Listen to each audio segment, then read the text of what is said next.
Dans cette présentation, je vais vous parler de la structure des acides gras et leur nomenclature. Les acides gras sont des éléments clés du vivant. Ils sont essentiellement hydrophobes et sont à l'origine de la séparation entre le milieu extérieur du milieu intérieur et donc de la création de ce qu'on appelle une protocellule. Pour cela, les acides gras sont des éléments essentiels de la formation de molécules qu'on appelle les lipides. Les lipides sont des molécules amphiphiles, c'est-à-dire formées d'une partie hydrophobe, les acides gras, et d'une partie hydrophile, comme du glycérol. Ces lipides, par leurs propriétés amphiphiles, ont la capacité de s'agréger entre eux et de former ce qu'on appelle une bicouche lipidique. Cette bicouche lipidique va constituer une barrière entre le milieu extérieur et l'intérieur de nos cellules. Ainsi, elle empêchera, par exemple, des molécules hydrophiles comme le sucre, mais également l'eau, d'entrer dans la cellule par simple diffusion.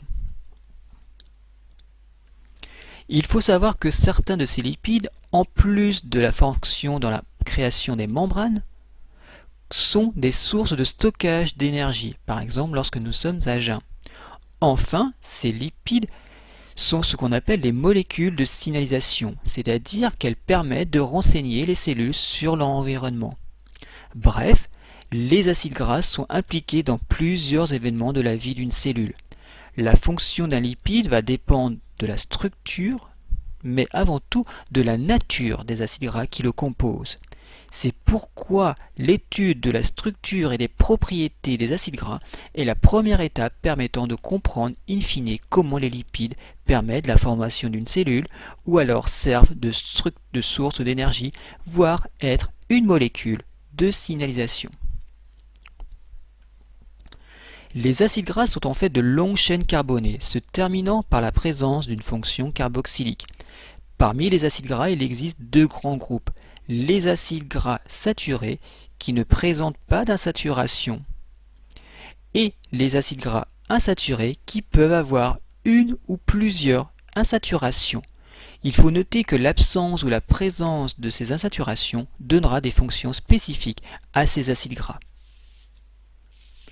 Ainsi, les chaînes carbonées sans double liaison correspondent au groupe des acides gras saturés, alors que la présence d'une seule double liaison donnera naissance au groupe des acides gras monoinsaturés. Enfin, la présence de plusieurs doubles liaisons donnera naissance à la famille des acides gras polyinsaturés. La formule semi-développée des acides gras saturés commence toujours par un groupement CH3, suivi du nombre de groupes CH2 pour finir par la fonction carboxylique. Dans les cas des acides gras insaturés, la formule semi-développée commence aussi par un groupement CH3, qui est suivi par un groupement CH2 qui alterne avec des groupes CH-CH, mettant en évidence la présence de double liaison et se terminant encore une fois par une fonction carboxylique. La formule semi-développée d'un acide gras permet de déterminer la structure de ces molécules. Comme vous pouvez voir dans ce tableau, la formule chimique d'un acide gras sera donc définie par le nombre total de carbone et la présence de double liaison ou non dans la chaîne carbonée. Ceci donne naissance à une formule abrégée de l'acide gras qui comprend le nombre de carbone suivi du nombre de double liaisons séparés par deux points. Il existe également un nom commun des acides gras qui fait souvent référence à la source naturelle de l'acide gras. Par exemple, la formule abrégée de l'acide palmitique, qu'on retrouve abondamment dans l'huile de palme, d'où son nom, est C16 2.0. Ceci signifie que l'acide palmitique est composé d'une chaîne de 16 carbones et n'a pas de double liaison. C'est donc un acide gras saturé. En revanche, la forme abrégée de l'acide oléique qu'on retrouve dans l'huile d'olive est C18 2.1. Ce qui veut dire qu'il est composé de 18 carbones et présente une double liaison. C'est donc un acide gras monoinsaturé. Lorsqu'on parle des acides gras polyinsaturés, il devient important de préciser la localisation des multiples doubles liaisons. À l'heure actuelle, il existe deux nomenclatures, une physiologique et l'autre chimique pour définir la structure des acides gras polyinsaturés. Si nous regardons la formule développée d'un acide gras polyinsaturé comme l'acide alpha-linolénique, nous pouvons voir qu'il est constitué de 18 carbones et à 3 doubles liaisons. Dans le cas de la nomenclature physiologique, la position des doubles liaisons sera définie à partir du carbone du groupe CH3, qui correspond à la position oméga 1. Ainsi, il apparaît que la première double liaison sur ce lipide commence au troisième carbone à partir du CH3. Les deux autres doubles liaisons sont espacées à chaque fois de 3 carbones. La position de la première double liaison donnera naissance au sous-groupe de cet acide gras polyinsaturé.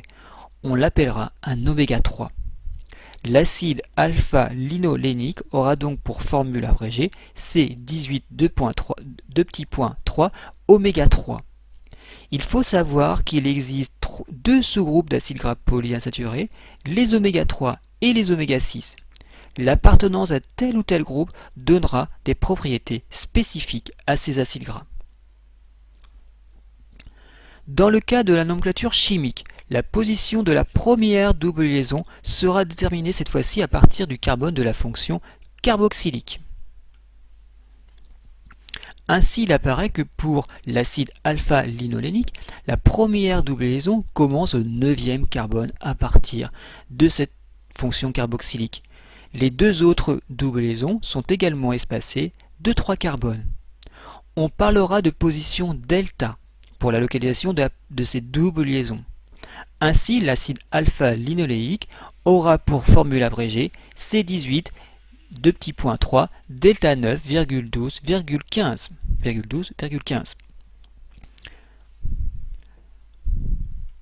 Il faut savoir que la synthèse de ces gras chez les mammifères est complexe et nécessite le rôle de plusieurs enzymes. Tout d'abord, il y a le rôle de l'acide gras synthétase, qui à partir d'un petit acide carboxylique activé, le malonyl coenzyma, va lui rajouter des carbones de façon séquentielle pour former au final l'acide palmitique. Enfin, un réseau d'enzymes comprenant en particulier des élongases vont permettre d'allonger la chaîne carbonée du palmitate en lui rajoutant du malonyl coenzyma. Plusieurs cycles seront nécessaires pour donner naissance à des acides gras allant jusqu'à 26 carbones. Enfin, il faut savoir que notre organisme n'est pas capable de produire tous les acides gras existants. On parle alors d'acides gras essentiels qui seront apportés par l'alimentation. Il en existe deux, il s'agit d'acides gras polyinsaturés, c'est l'acide linolénique que nous venons de voir, et l'acide alpha-linolénique. Ces deux acides gras serviront ensuite à la synthèse d'autres acides gras polyinsaturés plus complexes.